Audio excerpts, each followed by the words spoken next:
بسم الله الرحمن الرحيم.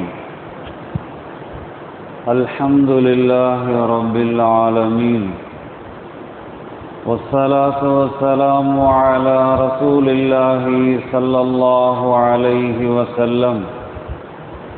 எல்லா புகழும் அல்லாஹ் ஒருவனுக்கே உரித்தாகுக.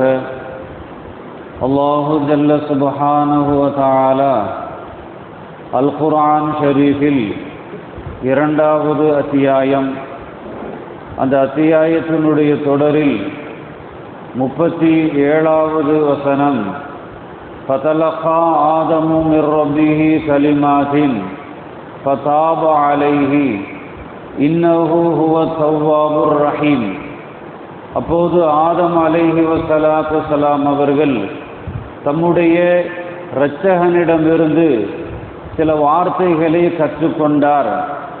அவற்றை கொண்டு அல்லாஹ்விடம் மன்னிப்பு கோரினார். அதனால் அவரை அல்லாஹ் மன்னித்தான்.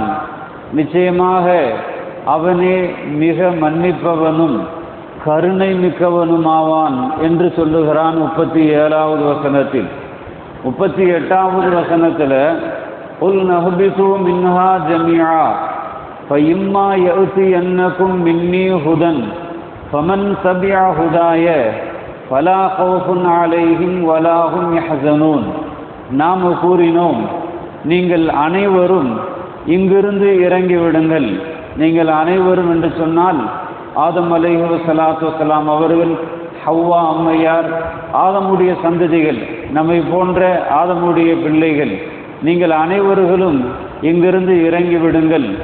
பின்னர் என்னிடமிருந்து உங்களுக்கு நேர்வழி வரும்பொழுது யார் எவர்கள் எனது நேர்வழியை பின்பற்றுவார்களோ அவர்களுக்கு அச்சமும் இல்லை, அவர்கள் கவலைப்படவும் மாட்டார்கள்.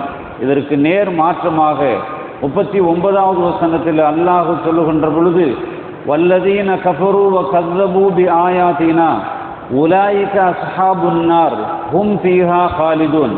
அப்ப யார் எவர்கள் அதனை மறுத்து நம் வசனங்களை பொய்ப்படுத்துவார்களோ அவர்கள்தான் நரகவாசிகள், அவர்கள் அதில் என்றென்றும் தங்கிவிடுவார்கள் என்று 3 வசனங்களை அல்லாஹ் இங்கே சொல்லுகிறான். அப்ப இதுல முதல்ல ஆதம் மன்னிப்பு கேட்டார், செய்த தவறுக்காக மன்னிப்பு கேட்டார் என்று முதல் விஷயம். ஆதம் அலைஹி வஸலாத்து வஸலாம் அவர்கள் தாம் இழைத்துவிட்ட தவற்றினை நினைத்து வருந்தினார். தம் குற்றத்திற்காக அல்லாஹ்விடம் மன்னிப்பு கோரி அவனது கோபத்திலிருந்து மீட்சி பெற வேண்டும் என பெரிதும் விரும்பினார்.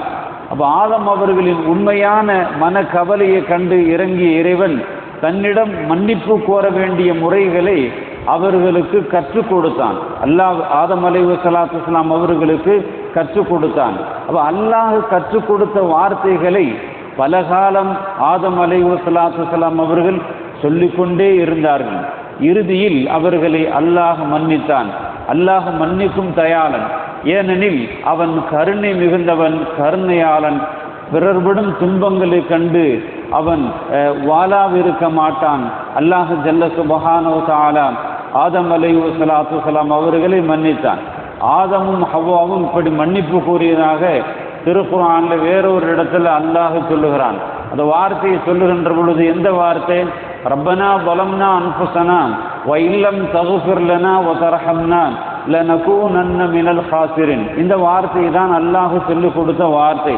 அப்ப இப்படி மன்னிப்பு கோரியதாக அல்லாஹ் ஜல்ல சுப்ஹானஹு வ தஆலா இந்த வார்த்தையை சொல்லி காட்டுகிறான். ஒரு இடத்துல 7வது அத்தியாயம் 23வது வசனத்துல சொல்லுகிறான், எங்கள் இறைவா, எங்களுக்கு நாங்களே அநீதி இழைத்து கொண்டோம், நீ எங்களை மன்னித்து கருணை காட்டாவிட்டால் நிச்சயமாக நாங்கள் நஷ்டவாளிகளாக ஆகிவிடுவோம் என்று அவர்கள் சொல்லிக்கொண்டே இருந்தார்கள். இந்த வார்த்தைகளை நேரடியாகவோ வானோர் மலக்குமார்களின் மூலமாகவோ அல்லாஹ் அவர்களுக்கு கற்றுக் கொடுத்திருக்கலாம். இவ்வாறு மனிதன் அறியாத விஷயங்களை எல்லாம் ஒவ்வொரு காலத்திலும் அவனுக்கு அல்லாஹ்வே கற்பித்து வருகிறான். சில நேரங்களில் ஹதீஸுகளில் சில கூடுதல் விளக்கங்கள் எல்லாம் சொல்லப்பட்டு இருக்கிறது. ஆதம் அலைஹி ஸலாத்து வஸலாம் அவங்க முதல்ல பார்க்க போகும்போது அவங்க அங்கே விழித்து பார்க்குறாங்க, அங்கே முஹம்மது ஸல்லல்லாஹு அலைஹி வஸல்லம் அவருடைய பெயர் எழுதப்பட்டு இருந்தது.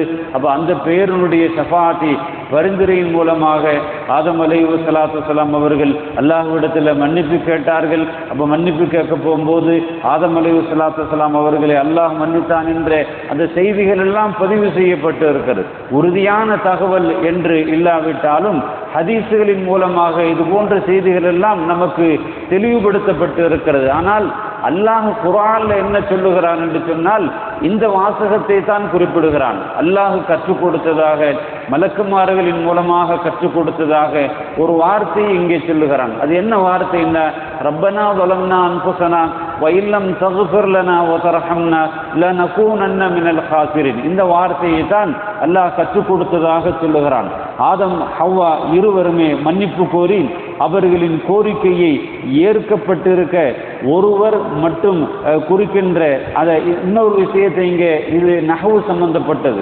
அதாவது அலைஹி என்று ஒருமையாகத்தான் இங்கே சொல்லப்பட்டு இருக்கிறது. ஆனால் இதில் சில நிறைய விளக்கங்கள் இதில் அடங்கி இருக்கிறது. அதாவது அலைஹி அவர் என்னும் ஆண்பால் ஒருமை விகுதி இங்கே ஆளப்பட்டுள்ளது. ஆண்பால் அசலாகவும் பெண்பாலை அதன் தொடராகவும் கருதுகின்ற மொழி மரபு இதற்கு காரணமாகும்.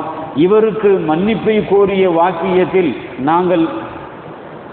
நாங்கள் என்னும் அதாவது தன்னிலை பன்மை விகுதியை பயன்படுத்தியிருப்பதை இங்கே நாம் கவனிக்க வேண்டும். அதனால இது ரெண்டு பேருடைய தௌபாவையும் எடுத்துக்கொள்ளும் என்றுதான் நாம் இங்கே விளங்கி கொள்ள வேண்டும். ரெண்டு பேருமே பாவ மன்னிப்பு தேடினார்கள். ரெண்டு பேருமே அல்லாஹுவிடத்திலே பாவ மன்னிப்பு தேடி ரெண்டு பேருக்குமே அல்லாஹு ஜல்ல சுப்ஹானஹு வ தஆலா அந்த வார்த்தையை கற்றுக் கொடுத்தான். அவர்கள் அந்த வார்த்தையை சொல்லிக்கொண்டே இருந்தார்கள். அதைத்தான் அல்லாஹ் இங்கே நமக்கு சொல்லித் தருகிறான். அதாவது நாம் செய்த குற்றங்களுக்காக மனம் வருந்தி இறைவனிடம் மன்னிப்பு கோருவதையே தௌபா என்று சொல்லப்படும். தௌபாண்டா நாம் செய்த குற்றத்திற்காக மனம் வருந்தி என்ன செய்யணும்? மன்னிப்பு கோர வேண்டும். அப்ப இறைவனிடம் தௌபா அங்கீகரிக்கப்படுவதற்கு 3 நிபந்தனைகள் இருக்கிறது. அல்லாஹ்விட தௌபா மன்னிக்கப்பட வேண்டும் என்று சொன்னால் 3 நிபந்தனைகள் இருக்கிறது. அந்த 3 நிபந்தனைகளில் ஒன்று தவறினாலும் அல்லாஹ் என்ன செய்ய மாட்டான்? மன்னிக்க மாட்டான். அதுல முதல் விஷயம், செய்த குற்றத்தை கைவிட வேண்டும். செய்த குற்றத்தை கைவிட வேண்டும். இரண்டாவது, அது குற்றம் என்பதை உணர்ந்து அதற்காக என்ன செய்ய வேண்டும்? வருத்தப்பட வேண்டும். இது குற்றம் தான் அப்படிங்கிறத அவங்க நினைச்சு என்ன செய்யணும்? வருத்தப்பட வேண்டும். மூன்றாவது, மீண்டும் அந்த குற்றத்தை ஒருபோதும் செய்ய மாட்டேன் என்று உறுதி கொள்ள வேண்டும். இந்த 3 நிபந்தனைகள் இருக்கிறது. இந்த 3 நிபந்தனைகள் இருந்தால் தான் அல்லாஹ் மன்னிப்பான். இந்த 3 நிபந்தனைகளை கொண்டுதான் தௌபா செய்ய வேண்டும் என்பதை நாம் இங்கே விளங்கிக் கொள்ள வேண்டும். இந்த 3 நிபந்தனைகளும் சேர்ந்த நிலையில் ஒருவர் அல்லாஹ்விடத்திலே பாவ மன்னிப்பு கோரினால் அல்லாஹ் அவர் மீது பரிவு கொண்டு மன்னிப்பான். இவற்றின் ஒன்றை கைவிட்டால் கூட அவர் மனம் திருந்தவில்லை என்பது தெளிவாக ஆகிவிடும். அப்போது அல்லாஹ்வின் மன்னிப்பு கிடைக்காது.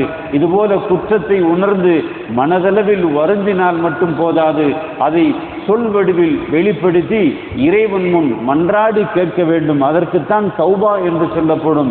அப்படிப்பட்ட அந்த தௌபாவை ஆதம் அலைஹிஸ்ஸலாத்து வஸ்ஸலாம் அவர்கள் அல்லாஹ்விடத்திலே தௌபா செய்தார்கள். அல்லாஹ் அதை ஏற்றுக்கொண்டான். ஏற்றுக்கொண்டு அவர்களுக்கு இப்படி சொல்லுகிறான், குல்னா இர்பிது மின்ஹா ஜமியா. அப்பத்தான் நாம தௌபாவை ஏற்றுக்கொண்டதற்கு பின்னாடி தான் நாம சொன்னோம், நீங்க என்ன செய்யுங்க, எல்லோரும் இங்கிருந்து இறங்கி விடுங்கள் என்பதாக அல்லாஹ் அடுத்த வசனத்திலே சொல்லுகிறான். அல்லாஹ் ஜல்ல சுப்ஹானஹு வ தஆலா தொடர்ந்து இது போன்ற வசனங்களை படித்து பயன்பெறக்கூடிய பாக்கியத்தை அல்லாஹ் நம் அனைவர்களுக்கும் வழங்குவானாக. வாஹிரு தஅவானா அல்ஹம்துலில்லாஹி ரப்பில் ஆலமீன்.